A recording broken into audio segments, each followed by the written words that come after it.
Hello, we discuss differential diagnosis and management of salivary gland swelling. Scenario 1, acute single salivary gland involvement. What are the differential diagnoses? This includes differentials of obstruction, with silolithiasis being more common than ductal stricture. What's the workup? The first test is ultrasound. If there is indication of ductal dilation, the next best test is contrast CT. If there is evidence of complete obstruction, what's the next step? Silography or siladenoscopy. What is the management recommended for obstruction? Sialogs such as sour candy and vitamin C. Always remember, in any of these conditions, if symptoms of infection or inflammation is present, consider NSAIDs and antibiotics. Now, what is the maneuver on physical exam in support of infectious or inflammatory etiology? Extraction of purulent discharge upon salivary gland massage.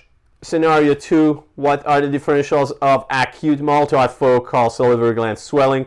Top of the list are mumps, bulimia, and post-radiation, especially after radioactive iodine.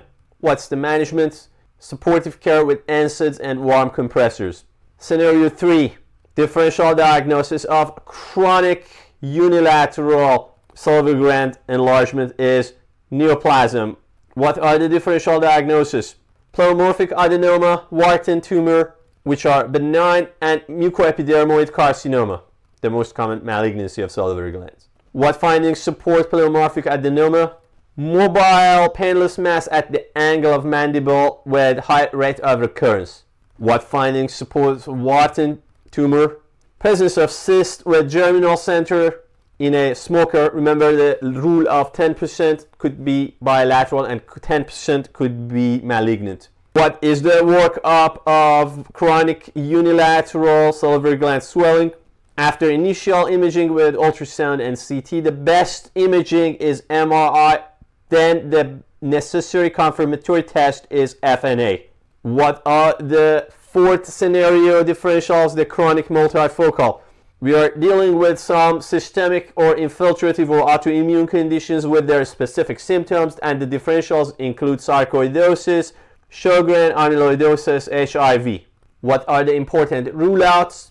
Conditions that can mimic salivary gland swelling include lymphadenopathy, secondary to tumors of head and neck, or infections such as TB, toxoplasma, and cat scratch, as well as branchial cleft cyst. How this last condition is diagnosed? For the lymphadenopathy, ultrasound can differentiate it with salivary gland swelling. For branchial cleft cyst, the symptoms are present since childhood with possibility of fistula, and management is excision.